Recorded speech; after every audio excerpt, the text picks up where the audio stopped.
As we discussed in the last video, we spent the last couple weeks traveling a lot for work and making videos.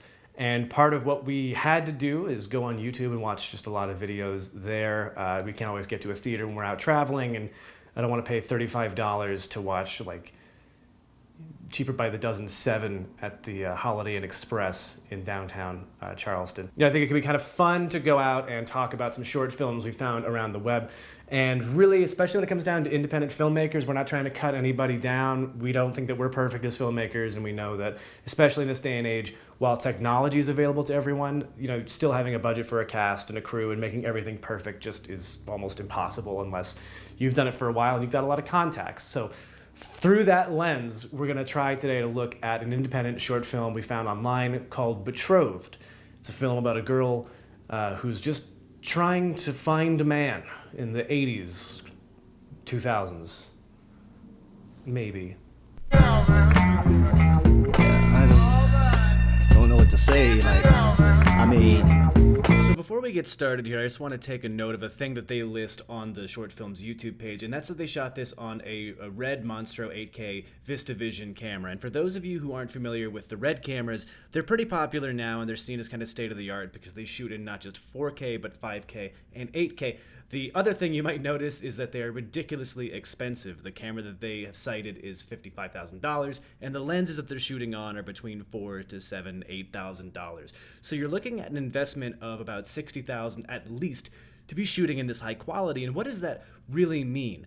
Well, if you're going to be shooting in a higher resolution, it does kind of help you when you're editing, and I can give you an example here. So here's me editing this review right now, and as you can see right here, that's a window with my face in it, unfortunately, and if I wanted to move myself in that frame, what I would do is I'd have to kind of blow it up a little bit and move myself around. And if you've ever edited a photo in Photoshop, you know that when you just stretch something, it gets pixelated, it gets ugly, and when you shoot in a higher resolution like 4K, you can do that a little more before you see negative effects. But outside of post-production, I mean, I have a 5K monitor on a brand new iMac. Most people I know don't have a 4K TV, let alone 5K or 8K. So the reality is I'm spending $70,000 to be an early adapter of this technology, and I don't think a lot of people are seeing the benefit of it. So the goal here is not to obviously make fun of these people. I mean, look, if you've got the money to buy this kind of equipment, that's fantastic. But I think a lot of people make the mistake of spending a lot of money on 1 or 2 pieces of gear that may look pretty, but they're overlooking a lot of the small aspects of a film. And when I see that money go into it, and I see so many small things that go awry, I become pretty critical of it. Because at the end of the day, we have to remember, unfortunately, a lot of our viewers, a lot of our audience are going to be watching this on an iPhone 10 anyway. You think you've seen a film on your fucking telephone. Get real. All right, well, first and foremost, this is the fucking Black Mirror intro. I will say, to their credit, you do want to keep in a short film your opening title sequence as short as possible. People are typically there for 2 to 10 minutes, and they really don't want to sit through all of your credits up front. But they really wanted to have their Black Mirror knockoff title sequence here. That was the only important thing worth including here. So the basic setup to Betrothed is a young woman receives a love letter from an anonymous suitor and begins walking through town while thinking to herself, to the world's loudest fucking music bed that of course disables all other noise in the world.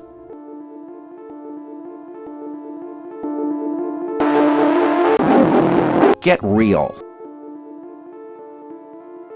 Now all of this I really, really like. I mean, you look over here, you've got, this kind of Nightmare on Elm Street tree, where like the tree looks like it's sweating almost. Everything looks very kind of like foggy and dreamlike, saturated colors. It's a nice kind of wide shot, establishing a feel, establishing an aesthetic. This to me is really cool, and it begins to do what I think they're attempting to do in this film, which is really kind of ground this as a period piece, probably in the 80s. One thing to keep an eye on in this is, they do a lot of stuff with like the cars coming up, with some of the outfits here. And I think a really bold decision is to do a throwback to the late 80s when Apple came out with the fucking iBuds. It's fucking ridiculous. You guys couldn't find like a 1/8 aux jack that could go in for anything that wasn't a fucking set of Apple iBuds? Any kind of headset really would have worked. And you know what? Even if it wasn't period proof, I'm not gonna look up the fucking serial number here, but fucking iBuds. It had a clicker. It had a clicker. Yeah, you can't be doing that. You just can't put a clicker. This is one of those things where it's like, this is some simple shit here, guys. Bush League. This is just all, it pulls me out of it, makes me realize it's all makeup and bullshit. Let's keep going. So this girl is basically walking through this neighborhood with this note, looking at random boys and wondering if they wrote it. Trevor Phillips. Mrs. Phillips. How about... How about what? How about what? How about what? Well, what, it's like a decision tree in a video game I didn't fucking click in time. What was the point of that dialogue? Here's a thing that I think is just, there's really no excuse for it. There's a combination of things, right? So one is that it's a voiceover. So you're sitting in a room with a microphone. You can do it as many times as you want. And it's no insult to the actress. Maybe they only gave her one take, but this was not the take. And there's also this really awkward pause that lasts about 17 hours. It's post. You literally could have taken out all of that silence and just moved that up. Regardless, our protagonist, I guess, is still walking through this neighborhood, I guess, from school, because she never goes anywhere, and coming up now is a shot that I actually like a lot. It's well comped, up until an obnoxious person comes out and slaps her lavalier mic. What the hell, Lisa? You scared me. I'm sorry, it was too easy. Yeah, easy like you. After being murdered in cold blood, her friend begins to ask her questions about this ridiculous note. It's not a secret if everyone keeps talking about it. Word is that it's Christopher. What'd the note say? I'll wait for you forever. Shut up! Hey, did you see that? I think he's watching us. Isn't that creepy man's house you keep going on about? Yeah, he's always watching me while I walk by. You know, James, I bought a cow last week. A cow? Like that? At the farm? The Brigsby's farm, 17 blocks west, 2 to the north, of course built in 1875 by Old Man Brixby, who of course went insane and murdered his entire family. Some say that his daughter still haunts the place as a ghost, wandering the streets, but only at 2:57 in the a.m. I've seen her once, wearing her white dress, because of course she was murdered the morning of her wedding. Her husband lost his head. They called it the Great Brigsby Beheadings. A cow like you'd find on that farm? Exposition is really fucking easy to pick up on and really unnecessary. Why is your dialogue here is the big question I'm trying to ask. And if you're ever trying to write something, if you're ever watching a movie, you know, dialogue is a match and a test of, can I make something feel organic and natural while every line also tells me something about the character and the story. And just having bullshit like this just feels like it's needless exposition to set up an inevitable conclusion. And one more thing, really quickly. If you're gonna say, you know, is he watching us? Show me a curtain that's closed where it wasn't before. Show me a curtain moving as if somebody was recently there. You've got your $70,000 camera. You can't take 5 seconds to move it up onto the lawn and shoot it again. What are we doing here? Stop! Come on, let's go. In this completely natural sequence with white woman drinking wine and father fork fucking plate, we finally begin our plight to the plot. Oh. Honey, I got you a job today. Really? Doing what? This is real easy. You just have to house sit for Mr. Astor. Isn't that creepy man's house you keep going on about? What? No, I'm not going over there. Mom, help me out here. Honey, he worked really hard to get you that job. What is it that kids say? Take a chill pill? Can Lisa come with me? No. I don't trust that girl. She's a little too boy crazy. How old is Lisa that everybody's calling her a slut? Mr. Astor said no friends. Look, I'll go get the key so you don't have to.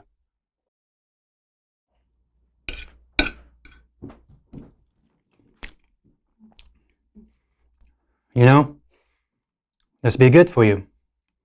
To get you off that phone for once. Where'd she go? Good job, honey. And here's a really big thing for up-and-coming actors, people who are just starting out.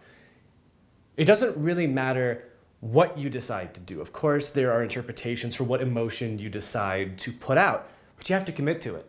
So when this sarcastic bitch says, Good job, honey. are you amused by your sarcastic little comment, or are you afraid that he's gonna fucking slap you? Like, you gotta pick a facial expression here. Anyway, we're back upstairs and our main character is in her 80s themed room because again, we're trying really hard for that aesthetic even though most scenes don't really go with that vibe. Also, we're reminded that she's always on her fucking phone. They get you off that phone for once. Fucking telephone. But even though she doesn't want to go house sit for this creepy man, she does, because she has no real option, and that's what the script says. So again, we're kind of back in a contemporary setting. We're not using tripods anymore, and that's fine. We're kind of adding some more immediacy to this intense sequence of events, and maybe we don't need that aesthetic after all. And I'm pretty sure that costume's definitely not from the 80s, except, well, we're going out of our way now to show a VHS tape, so I guess maybe it is important. But regardless, this is kind of a horror film, and so obviously we're eating popcorn one kernel at a time until we hear a suspicious noise upstairs. This is a good shot. Somebody bought a slider. That's cool. You know, you can do that with a camera. It's nice. It looks good. They've done it a few times in this movie. I like it. I dig it. I think it's fine. It's a bit heavy, though. That was my foot. But the point is, there are a few good shots in here. She begins to search the house and raises an age-old question in film that I'm really glad they had the courage to ask once again. And that's, once you find a jar of teeth, and that's not enough to get you out of the house, what the fuck were you looking for in the first place? Weed. She's now continuing up the stairs, and she's blah, blah, blah. You know exactly where this is going. There's somebody in the house, jump scare. It's exactly what you'd expect. Now, this shot I kind of like. I mean, it shows creativity. It's not the only shot in the film that does that. There's a handful of shots they have that I think are really interesting. Again, I definitely am still not getting 80s out of it. You can't do it in every shot, but it shouldn't be 50-50 if that's really so much of what your aesthetic is. Again, though, you see this lovely candlelit room, and I think that's a pentagram. Excuse me, what's that star on the wall for? And I think one of the things that I find so funny is, this isn't the first sequence in which an abducted person has been put into new clothes, but I think that's more clothes than you started out with. So, I mean, that's kind of an interesting choice. Also, it's always very interesting to see that when a kidnapper abducts a person that they always find a dress that fits. Now, everything is kind of built up to this. I mean, this is a moment where, she's in peril. The world's worst knot tire has pinned her to this pentagram. Excuse me. And she's screaming despite being gagged, presumably because... And now, the greatest rescue sequence climax in cinema history. I vowed to find him a bride. Mustn't make him wait any longer. Domine hisopo et mundabor, lavabis me et super nivem delbabor. Dici sponsa tua, dici sponsa tua, dici sponsa tua, dici sponsa tua, dici sponsa tua, dici sponsa...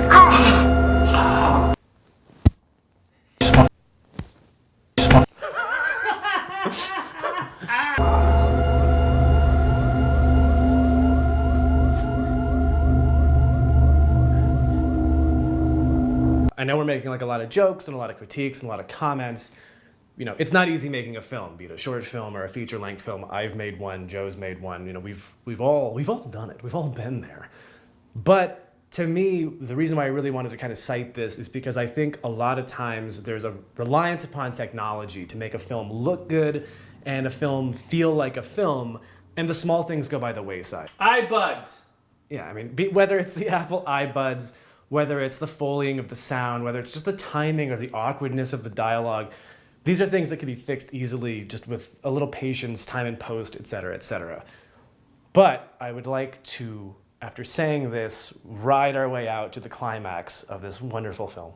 Blah, blah, blah, yada, yada, yada. She's walking home. She's back in the 1980s, her home that's apparently always the 1980s. Fucking telephone. Her parents come in, moderately curious how she got a Vera Wang dress and covered in blood. Blah, blah, blah. Aronofsky shot. Blah, blah, blah. Turns out she's evil.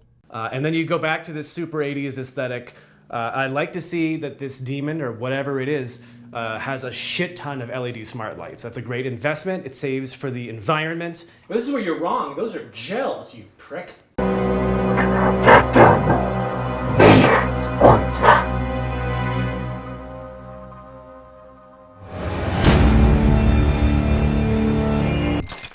Now I want to go back to this fucking note at the beginning of the film.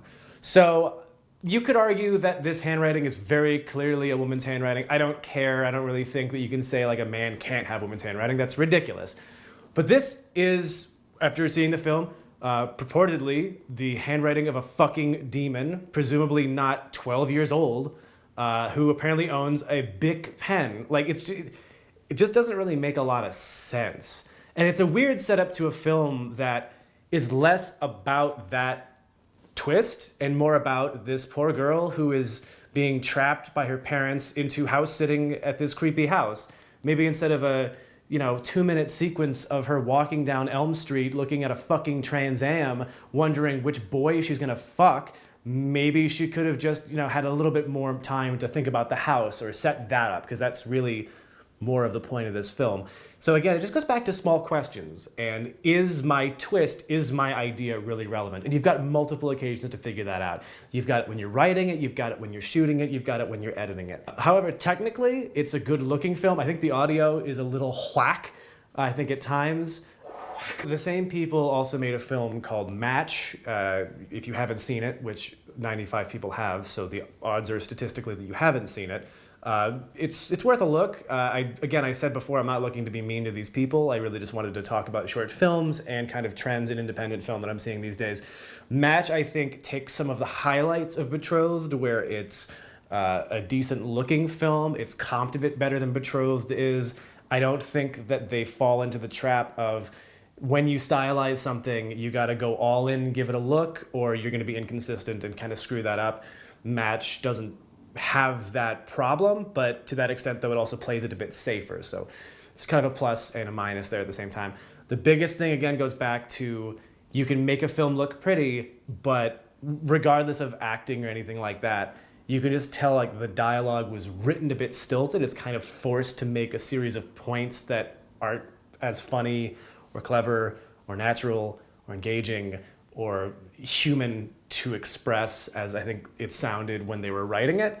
And again, it kind of rests on a twist at the end that, if you're going to kind of make a name for yourself and a calling card making short films, don't have a pattern. Don't type direct yourself. And I think that this kind of runs the risk of that. But if you haven't seen it, maybe we'll talk about it some other day. Again, I'm really not trying to harp on these people. So if you're curious what that looks like, go check it out. If you want to see Betrothed in its full glory, it's 10 minutes of your life. I'm sure as a young YouTube channel and a company of their own, they'd appreciate it.